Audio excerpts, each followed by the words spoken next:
જય હિન્દ વિદ્યાર્થી મિત્રો, આજના વિડીયોમાં આપણે જોશું એસવીએસ શાળા કક્ષાનું પેપર. તો પ્રથમ પરીક્ષા માટેના પ્રશ્નો કેવા હોઈ શકે, કેવું આપણું પ્રશ્નોનું માળખું હોઈ શકે અને તમારા જેટલા પાઠ ચાલ્યા છે એમાંથી કેવા કેવા પ્રશ્નો પૂછાઈ શકે. જો તમારા ને મારા ભાગ હોય તો આના જ પ્રશ્ન ફરીથી પૂછાઈ શકે. એટલે અતિ આઈએમપી છે, કેમ કે ગયા વર્ષે પૂછાણા છે તો શક્યતા વધી જાય. 50 થી 60% તો આ પેપરમાંથી હોય જ. તો આપણે જોઈ લઈએ શું શું પ્રશ્ન છે. તો 2024 નું આ પેપર છે. તો વિભાગ એ માં પહેલો જ વિકલ્પ છે આપણે કે નીચેના પૈકી કઈ પદ્ધતિ સાંતળવાની તવીને, એટલે કે આપણે જે ઢોસા બનાવે કે કોઈ વસ્તુ બનાવે છે તવી ઉપર, એ તવીને કાટ લાગવાથી અટકાવી શકે. ટૂંકમાં કાટ લાગવાથી અટકાવવા માટેના ઉપાયો કેટલા? તો આપણી પાસે ઘણા બધા ઉપાયો છે, તેમાંથી અહીંયા કયા આપ્યા છે આપણે જોઈ લઈએ. ગ્રીસ લગાવવાથી, તો સાચું છે, ગ્રીસ લગાવવાથી અટકાવી શકાય, પણ સીધું ટીક નહીં કરવાનું, કેમ આગળ વાંચવાનું. રંગ લગાવવાથી, એ પણ સાચું છે, કાટ અટકાવી શકાય. ઝીંકનું સ્તર લગાવવાથી, એ પણ સાચું છે. તો આપણું શું જવાબ સાચો બનશે? આપેલ તમામ. એના પછી જોઈએ કે એક ગોલ્ય અરીસા અને પાતળા ગોલ્ય લેન્સ દરેકની કેન્દ્ર લંબાઈ -15 સેન્ટીમીટર છે. મિત્રો અહીંયા ખૂબ જ ધ્યાન રાખવાનું, આ સાઇનમાં, આ ચિહ્નમાં શું કીધું છે? કેન્દ્ર લંબાઈ એટલે એફ કેટલી કીધી છે? -15 સેન્ટીમીટર.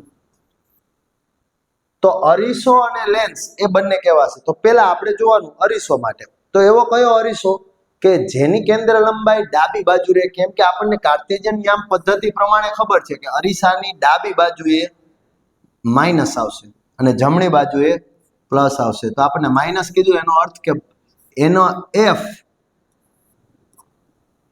ડાબી બાજુએ આવતું એવું. તો અરીસામાં કોણ આવે છે એવું? અંતર્ગોળ.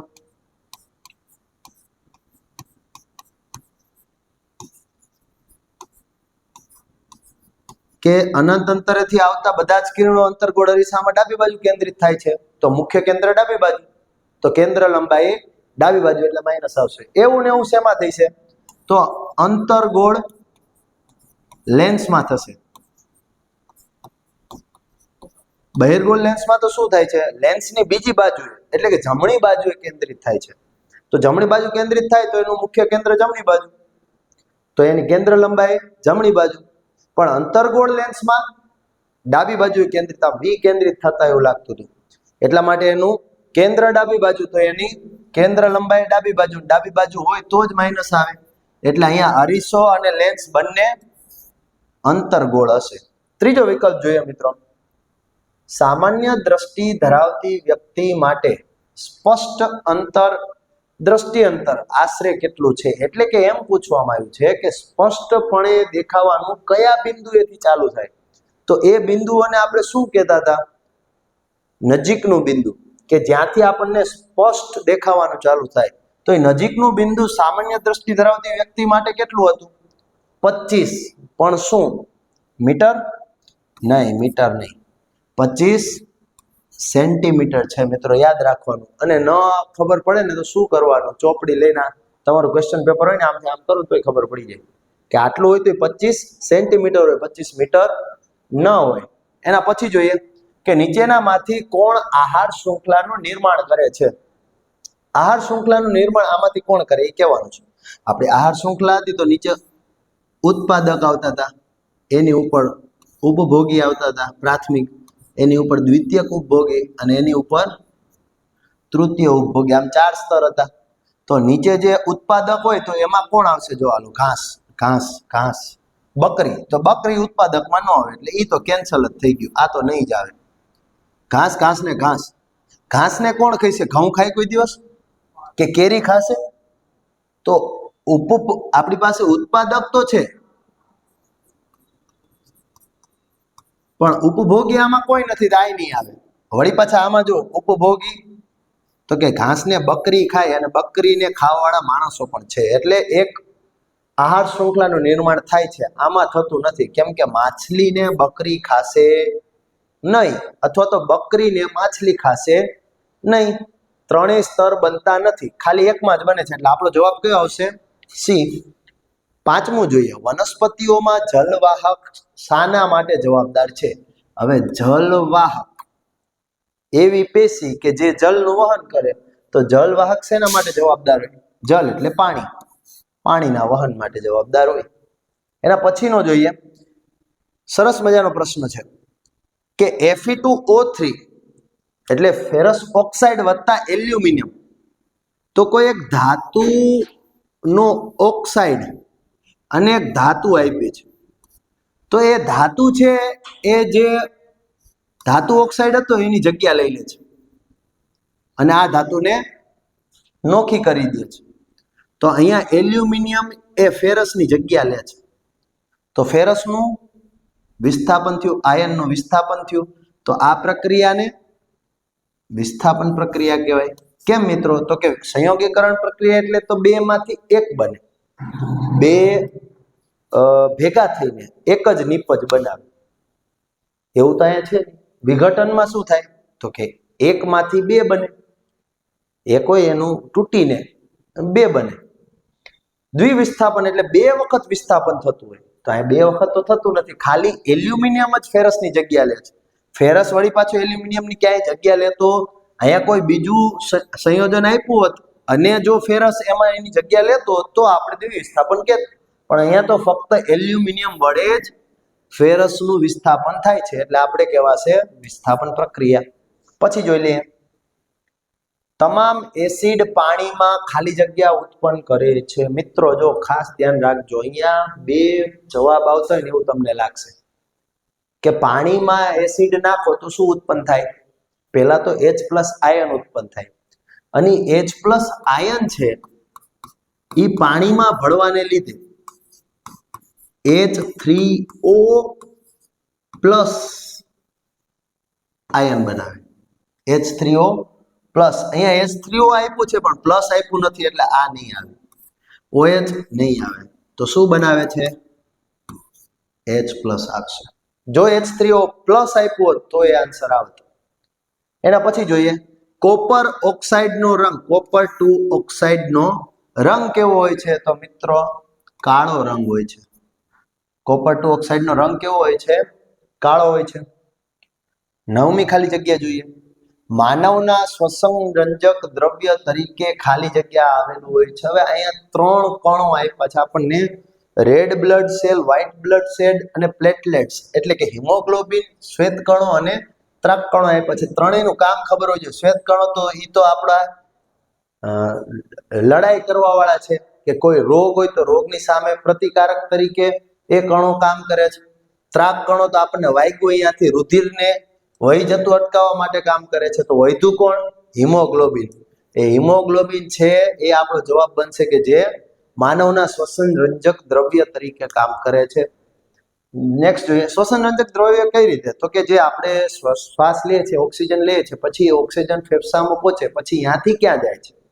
તો અહીંયાથી કોણ લઈ જાય? રુધિર લઈ જાય. એ રુધિરમાં કોણ?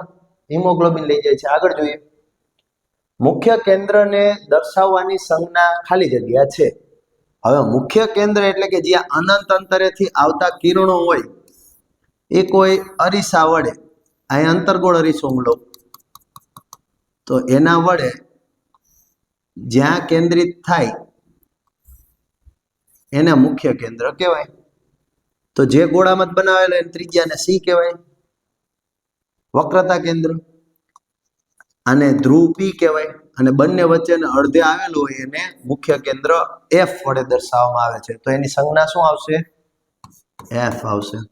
આપણો જવાબ બનશે F, ફોકલ પોઈન્ટ, મુખ્ય કેન્દ્ર. 11મું છે, વનસ્પતિમાં મૂળની વૃદ્ધિ પાણી તરફ થાય છે. તો આ પ્રકારના આવર્તનને એવું આવર્તન કે જે પાણી તરફ થાય છે.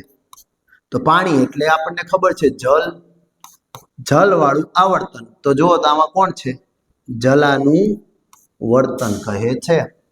પછી કહે છે કે ખાલી જગ્યાએ કીકીનું કદ નાનું મોટું કરે છે. મિત્રો કીકીની વાત કરી છે, તો કીકીનું કદ નાનું મોટું થવાથી આપણા આંખમાં પ્રવેશતા પ્રકાશનું આપણે કંટ્રોલ કરી શકીએ કે વધારે જોઈએ છે કે ઓછો, પણ એ શેના દ્વારા થાય છે? તો કે કનિનિકા દ્વારા થાય છે. પણ નેત્રમણી હોય એનો નાનું મોટું કોણ કરે? જાડું પાતળું, એને સિલિયરી સ્નાયુઓ કરશે. પણ કીકી કીધું હોય તો કનિનિકા જવાબ આવશે. નેક્સ્ટ જોઈએ કે નીચે આપેલા વિધાનો સાચા છે કે ખોટા તે જણાવો. રાસાયણિક સમીકરણ દર્શાવવા માટે દ્રવ્ય સંચયના નિયમનું પાલન થવું જરૂરી નથી એવું કીધું છે. જો મિત્રો છે હોત તો જવાબ બદલી જાત. અહીંયા કીધું છે નથી. દુનિયામાં કોઈ પણ સમીકરણ દેખાડો એને સંતુલિત શા માટે કરવું પડે છે? તો કે જો દ્રવ્ય સંચયનો નિયમનું પાલન ન થાય તો અનર્થ થઈ જાય. કે નવું દ્રવ્ય શામાંથી? હવામાંથી બન્યું છે? એવું બની શકતું નથી. એટલા માટે આપણે દ્રવ્ય સંચયના નિયમનું પાલન હંમેશા કરવું પડે છે રાસાયણિક સમીકરણ દર્શાવતી વખતે. અહીંયા નથી કીધું છે, માટે આ વિધાન ખોટું પડે છે. પછી કીધું છે ચૂનાનો પથ્થર, ચોક અને આરસ પહાણનું રાસાયણિક સૂત્ર કેલ્શિયમ કાર્બાઇડ CaCO3 કાર્બોનેટ છે. તો આ વિધાન સાચું છે. આરસ પહાણનું રાસાયણિક સૂત્ર શું છે? CaCO3. અહીંયા ફોડેલો ચૂનો નથી કીધો, નકર બદલી જાત. હવે જોઈએ નેક્સ્ટ. વનસ્પતિમાં પાણીનું વહન ઉર્ધ્વ અને અધો. ઉર્ધ્વ એટલે ઉપર, અધો એટલે નીચે. તો એમ બંને બાજુ થાય છે એવું કીધું છે. હવે મિત્રો પાણી શેના દ્વારા શોષવામાં આવે છે? વૃક્ષમાં કે કોઈ પણ નાના છોડમાં? તો આપણને બધાને ખ્યાલ છે કે પાણી છે એ શોષવાનું કાર્ય ફક્ત એક જ નું, અને એ કોણ? મૂળ. તો મૂળ પાણી શોષે અને જાય ક્યાં સુધી? વૃક્ષના રસોડામાં કે જ્યાં ખોરાક બને છે. એ આવ્યું છે ઉપર, પાંદડું, ત્યાં સુધી જાય છે, એટલે ઉપર જાય છે. પણ ઉપરથી નીચે નથી આવતું. કેમ? મૂળને પાણીની જરૂર પડતી નથી, એટલે અધો દિશામાં આવતું નથી. પણ અહીંયા તો બંને કીધું છે, એટલે આ વિધાન ખોટું છે. મુખ્ય કેન્દ્રને દર્શાવવાની સંજ્ઞા જો આપણે આગળ જ ચર્ચા કરી નાખી. મુખ્ય કેન્દ્ર એટલે ફોકલ પોઈન્ટ, જેને F વડે દર્શાવાય.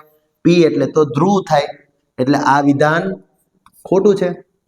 નેક્સ્ટ જોઈએ મંદન એટલે શું? ચાલો આપણે આ સરસ મજાનો પ્રશ્ન છે. આપણે ઘણી ખરી વાર એવું કહેતા હોય કે આ તો મંદ બુદ્ધિ છે. બુદ્ધિ દરેકમાં હોય, પણ મંદ બુદ્ધિ અમુક સિલેક્ટેડ પર્સનમાં હોય. અને એ મંદ બુદ્ધિ એટલે શું? ધીમી બુદ્ધિ. બુદ્ધિ હોય પણ ધીમી, ઓછી હોય, એની સાંદ્રતા ઓછી હોય. ટૂંકમાં સમજીએ. હવે આ પ્રશ્ન મેં તમને ખાલી એ જસ્ટ વાત કરી છે. બાકી આ પ્રશ્નમાં જવાબ શું બને? તો મંદન એટલે શું? તો કોઈ દ્રાવણમાં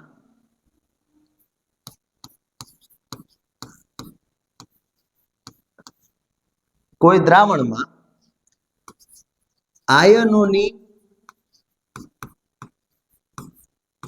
સાંદ્રતા ઘટાડવા માટે પાણી ઉમેરાય છે.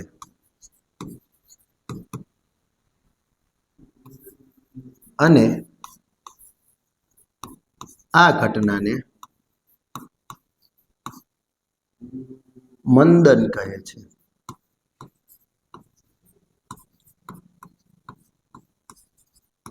માનો કે કોઈ એસિડ છે, તેમાં H+ ની સાંદ્રતા વધુ હોય, H+ આયનની, તો એને ઘટાડવા માટે પાણી ઉમેરીએ તો એ H3O+ માં બદલી જાય. H+ ની સાંદ્રતા ઘટી જાય છે. એટલા માટે એની સાંદ્રતા ઘટાડવામાં આવી, તો ઘટી એટલે મંદ થયું. આ મંદ થવાની ઘટનાને મંદન કહેવાય છે. કઈ ધાતુઓ આસાનીથી કટાતી નથી? જો કાટને અટકાવવાના ઉપાય નથી પૂછ્યા, એવી કઈ ધાતુ છે કે જે ઓછી કટાય છે અથવા તો કટાતી નથી, એવું પૂછ્યું છે. તો કઈ ધાતુ? તો નીચી પ્રતિક્રિયાત્મકતા વાળી, નીચી પ્રતિક્રિયાત્મક ધાતુ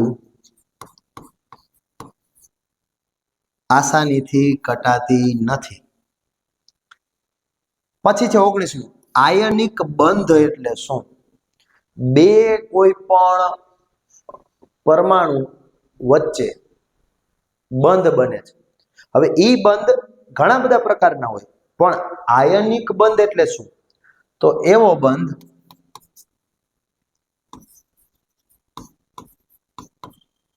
બંધ કે જે ઇલેક્ટ્રોનની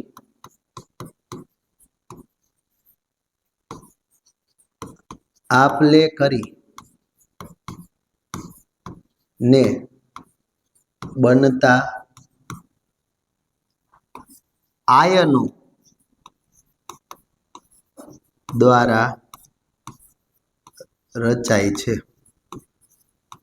તેને આયનિક બંધ કહે છે.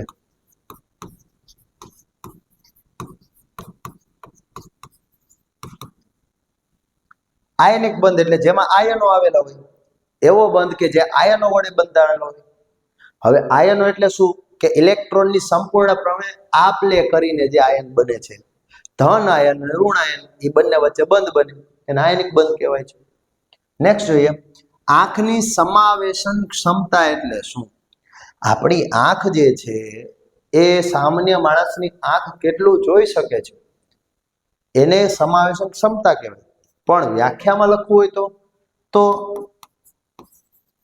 આંખના નજીકના બિંદુ, અને વધુ પણ સ્પષ્ટ થવું હોય તમારે તો એવું લખવાનું, નજીકના બિંદુ 25 સેન્ટીમીટર માનવ આંખ માટે, માનવ આંખના નજીકના બિંદુ 25 સેન્ટીમીટર થી દૂરના બિંદુ એટલે કે અનંત અંતર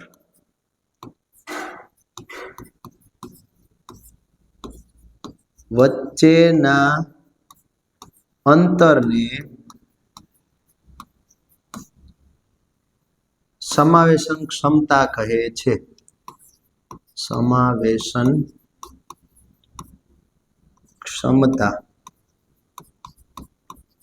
કહે છે. આંખ સ્પષ્ટપણે ક્યાં સુધીનું જોઈ શકે છે અને સમાવેશન ક્ષમતા કહે છે. હવે લેન્સનો પાવર એટલે શું? ખૂબ જ આઈએમપી પ્રશ્ન છે અને એ 2 માર્ક કે 3 માર્કમાં પણ પૂછાઈ શકે. લેન્સનો પાવર એટલે શું? તો લેન્સનો પાવર એટલે લેન્સની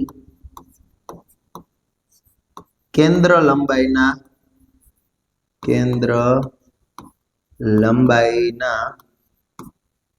વ્યસ્તને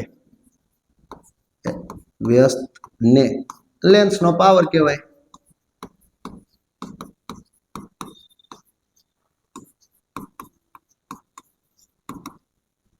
ટૂંકમાં યાદ રાખવું હોય તો પાવર P બરાબર 1/f સ્મોલ f. ઘન કચરાના ઉદાહરણ આપો. ઘન કચરાના ઉદાહરણ કેટલા બધા થાય? શાકભાજીનો કચરો,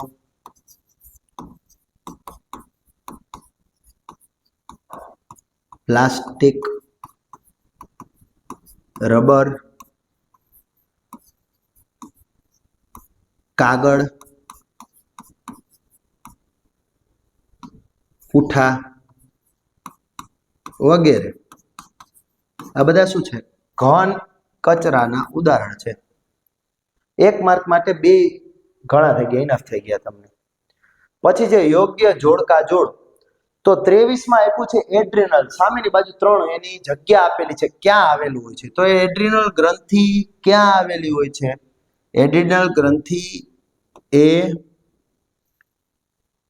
મૂત્રપિંડના ઉપર ગોઠવાયેલો હોય છે. જે મૂત્રપિંડ હોય છે એની સહેજ ઉપર વચ્ચે ગોઠવાયેલી હોય છે એડ્રિનલ ગ્રંથિ. શુક્રપિંડ, તો શુક્રપિંડ ક્યાં આવેલું છે? મગજમાં નથી આવેલું હોતું, વૃષણ કોથળીમાં આવેલા હોય છે. શુક્રપિંડ છે એ વૃષણ કોથળીમાં આવેલું હોય છે. કેમ? તો એના એક રીઝન છે કે એને બોડી ટેમ્પરેચરથી થોડાક ઓછા ટેમ્પરેચરે રાખવાનું હોય છે. ચાલો આ થયો વિભાગ એ. હવે વિભાગ બી માટે હું તમને પ્રશ્નો બતાવી દઉં છું, તો તમે આસાનીથી એને નોટ ડાઉન કરી શકો અને પાકા કરી શકો, કેમ કે આ જ પ્રશ્નો અથવા તો આવા જ પ્રશ્નો તમને આ પરીક્ષા પૂછાવાના છે. માળખું યાદ રહેશે કે કોઈ પણ 9 લખવાના છે, કોઈ પણ 9, અને આપેલા કેટલા છે જો 25 થી લઈને 35 સુધી આપેલા છે. લખવાના કેટલા છે 9, તો 18 ગુણનો વિભાગ રહેશે. જ્યારે કોપર સલ્ફેટના દ્રાવણમાં આયનની ખીલી ડુબાડવામાં આવે ત્યારે કોપર સલ્ફેટનો રંગ શા માટે બદલાય છે? વિસ્થાપન પ્રક્રિયા વાળો આપણો જે પ્રયોગ છે.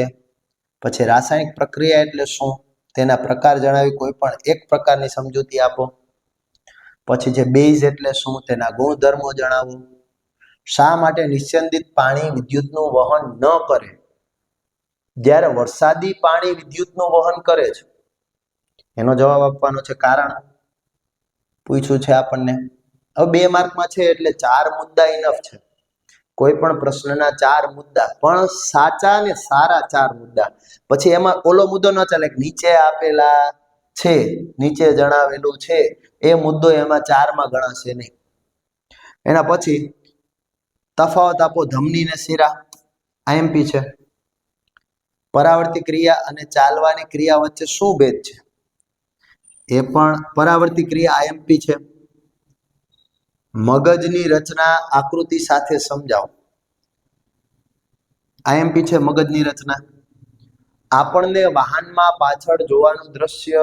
પાછળનું દ્રશ્ય જોવા માટે બહિર્ગોળ અરીસાને કેમ પસંદ કરીએ? કેમ સમતલ અરીસો નહીં, અથવા તો કેમ અંતર્ગોળ અરીસો નહીં? તો એનું કારણ પણ છે, એ આપણી ચોપડીમાં આપેલું છે. પ્રકાશના વક્રીભવનના નિયમો, કાં તો વક્રીભવન પૂછાશે અને કાં તો પરાવર્તન. નક્કી જ છે, 100%ની વાત છે.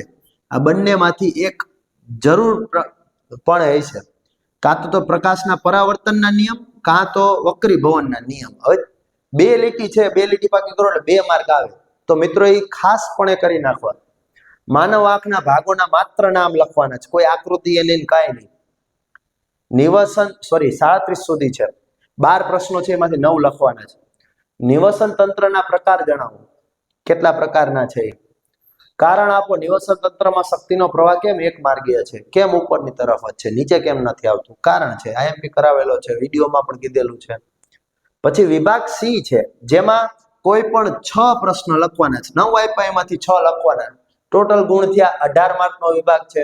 તફાવત આપો સંયોગીકરણ ને વિઘટન. તો 3 માર્કનો પ્રશ્ન છે એટલે 6 મુદ્દા ઇનફ. તફાવત હોય તો 2 માં 3-3. ધોવાના સોડાની બનાવટ, આઈએમપી પ્રશ્ન છે. અધાતુના 4 ભૌતિક ગુણો, ધાતુ અને અધાતુનો તફાવતમાં આવી જાય છે એટલે એ આઈએમપી છે. માનવ શરીરમાં પીએચ ની અગત્યતા, ખૂબ જ આઈએમપી પ્રશ્ન. પછી છે ચેતાકોષની, એ પણ ખૂબ જ આઈએમપી પ્રશ્ન પૂછાય જ એવું. મેઘધનુષ વિશે ટૂંક નોંધ લખો. પછી ઘરગથ્થુ કચરાનું, આ પણ આઈએમપી પ્રશ્ન. પેપર સહેલું કરવું હોય તો આ પ્રશ્ન પૂછાય જ. પછી છે 4 માર્ક માટેના વિભાગ ડી, જેમાં કોઈ પણ 5 પ્રશ્ન લખવાના છે. આપેલા કેટલા છે જો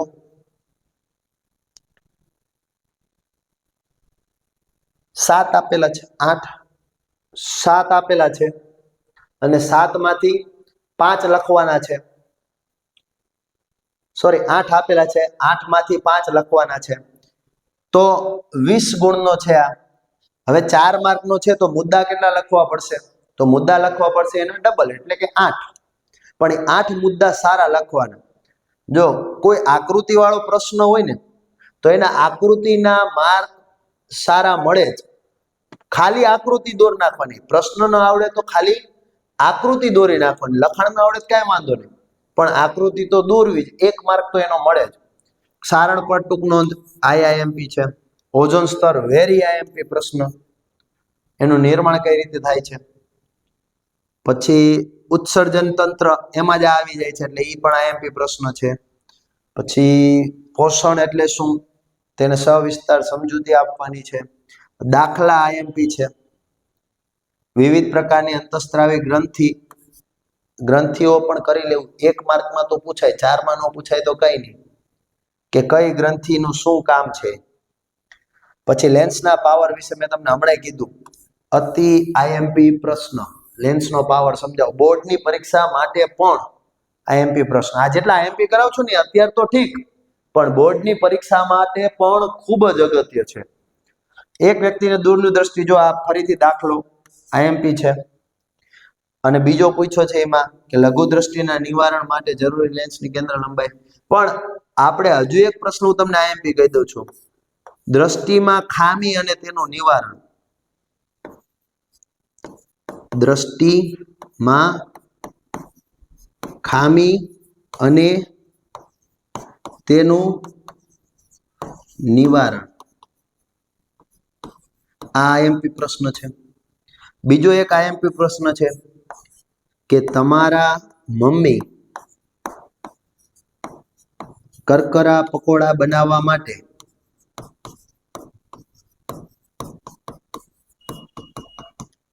કયા સંયોજનનો ઉપયોગ કરે છે, તેની બનાવટ અને તેના ઉપયોગ જણાવો. તો આ આઈએમપી પ્રશ્નો હતા મિત્રો. હવે આ જ પ્રશ્નો તમે તૈયાર કરી નાખો તો હું માનું છું ત્યાં સુધી તમારે 80 માંથી લગભગ 50 ગુણ આવે, લગભગ 50. પણ ખાલી એવું ન હોય કે આ જ પ્રશ્ન આટલા ગુણનો જ પૂછાય. એમાંથી નાનો પ્રશ્ન કરીને તમને 1 માર્કમાં પૂછી શકે, અને 1 માર્કનો પ્રશ્ન જે ટોપિકનો છે એ તમને થિયરી તરીકે પણ પૂછી શકે. એટલે ટૂંકમાં આટલી થિયરી થઈ જાય તો તમારે 50 ગુણ આરામથી આવી શકે છે. તો હજુ પણ આ પેપર સ્ક્રોલ કરું છું, તમે ન લખ્યા હોય તો પ્રશ્ન લખી નાખો. અને મિત્રો, આવા વિડીયો તમે જોશો અને શીખશો તો પૂરેપૂરો લાભ મિત્રો તમને છે. એટલે જોતા રહો અને મળતા રહો. Thank you.